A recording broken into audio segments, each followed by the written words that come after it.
राम राम। हमारा नृत्य राम है, हमारा गायन राम है, हमारा वादन राम है, हमारा श्रवण राम है, हमारा कथन राम है, हमारा मौन राम है, हमारा बोलना राम है, हमारा सांस राम है, हमारा विश्वास राम है, हमारा सब कुछ। मेरा पवन राम है, मेरी पृथ्वी राम है, मेरा जल राम है, मेरी अग्नि राम है और मेरा आसमां राम है। राम भारत की आस्था है, राम भारत का आधार है, राम भारत का विचार है, राम भारत का विधान है, राम भारत की चेतना है, राम भारत का चिंतन है, राम भारत की प्रतिष्ठा है, राम भारत का प्रताप है, राम प्रवाह है, राम प्रभाव है।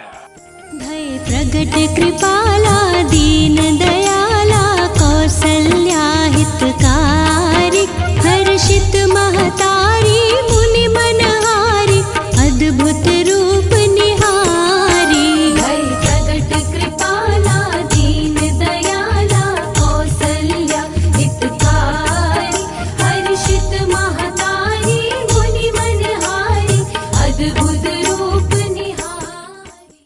भगवान राम का जन्म केवल एक ऐतिहासिक या धार्मिक घटना नहीं, बल्कि कई ऋषियों, देवताओं, श्रापों, वरदानों और दैवीय योजनाओं की परिणति था। यह एक दिव्य योजना थी। बहुत समय पहले की बात है, जब त्रिलोक में अधर्म बढ़ रहा था। रावण अपने अभिमान में देवताओं को बंदी बनाकर अपने दरबार में अपमानित कर रहा था।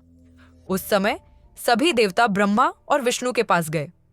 देवताओं ने कहा, प्रभो, यह रावण किसी नियम को नहीं मानता। आपने ही उसे वरदान दिया है कि देवता, दैत्य, गंधर्व, राक्षस कोई उसे मार न सके। अब वही वरदान हमारे लिए शाप बन गया है। भगवान विष्णु मुस्कुराए। उन्होंने कहा, रावण ने मनुष्य और वानर को तुच्छ समझकर उनसे रक्षा का वरदान नहीं मांगा, वही उसका विनाश करेगा। इसी तरह यहाँ पर कुछ श्रापों की अद्भुत कड़ियां चर्चा योग्य हैं। वैष्णव पुराण के अनुसार वैकुंठ के द्वारपाल जय और विजय ने सनकादि ऋषियों को भीतर नहीं जाने दिया। ऋषियों ने क्रोध में आकर श्राप दिया कि वे 3 जन्म तक असुर बनकर पृथ्वी पर जन्म लें। भगवान विष्णु ने हस्तक्षेप कर कहा, हे ऋषिगण, ये मेरे भक्त हैं, मैं स्वयं इनके पीछे पृथ्वी पर जन्म लूंगा।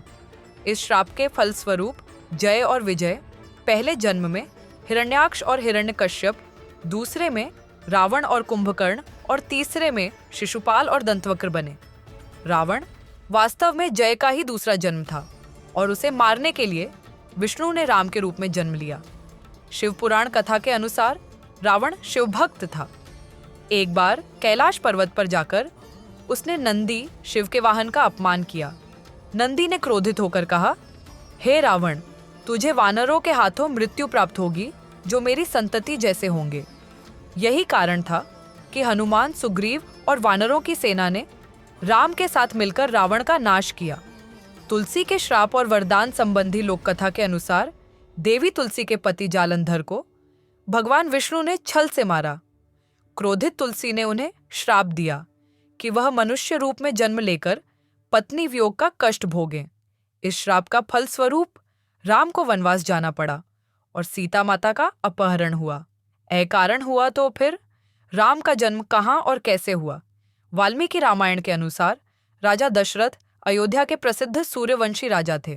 वे प्रजा के प्रिय, धर्मपरायण, वीर और नीति निपुण थे, परंतु उनकी सबसे बड़ी चिंता यह थी कि उनके कोई संतान नहीं थी। 3 रानियां कौशल्या, कैकेयी और सुमित्रा होते हुए भी दशरथ निसंतान थे। राजा दशरथ ने अपने कुलगुरु वशिष्ठ से यह चिंता साझा की। वशिष्ठ ने उन्हें सुझाव दिया कि उन्हें पुत्रेष्ठ यज्ञ करवाना चाहिए। इसके लिए ऋष्यशृंग ऋषि, जो महान तपस्वी और यज्ञ में निपुण थे, को यज्ञ कराने के लिए आमंत्रित किया गया। शृंग ऋषि ने यज्ञ प्रारंभ किया। यज्ञ के अंत में अग्निदेव यज्ञ कुंड से प्रकट हुए और उन्होंने दशरथ को सोने के पात्र में दिव्य खीर प्रदान की। अग्निदेव ने कहा, यह खीर आप अपनी रानियों को दें। यह दिव्य प्रसाद है, इससे आपको उत्तम संतान की प्राप्ति होगी। राजा दशरथ ने वह खीर अपनी तीनों रानियों में इस प्रकार बांटी। कौशल्या को, आधा भाग कैकेयी को, एक चौथाई शेष चौथाई को सुमित्रा को देने लगे, लेकिन उन्होंने स्नेहपूर्वक वह पुनः लौटा दी। तब दशरथ ने बचा हुआ आधा भाग पुनः सुमित्रा को दे दिया।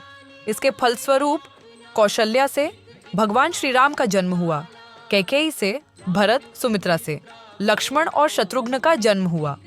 इस प्रकार राम का जन्म यज्ञ से प्राप्त दिव्य प्रसाद के फलस्वरूप हुआ, जो कि उनके दिव्य और अवतारी स्वरूप को प्रकट करता है। पुराणों के अनुसार विष्णु का अवतार रावण वध हेतु हुआ था। यह कथा शिव, विष्णु और ब्रह्मा की त्रिदेवीय अवधारणा और धर्म की रक्षा हेतु ईश्वर के हस्तक्षेप को दर्शाती है।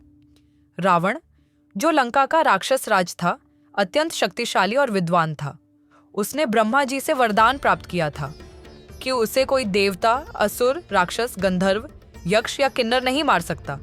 वह यह सोचकर अति गर्वित हुआ कि अब वह अमर हो गया है, परंतु उसने मनुष्य और वानर का उल्लेख नहीं किया, क्योंकि वह उन्हें तुच्छ समझता था।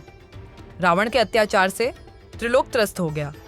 तब देवताओं ने भगवान विष्णु से प्रार्थना किया कि वे रावण का वध करें।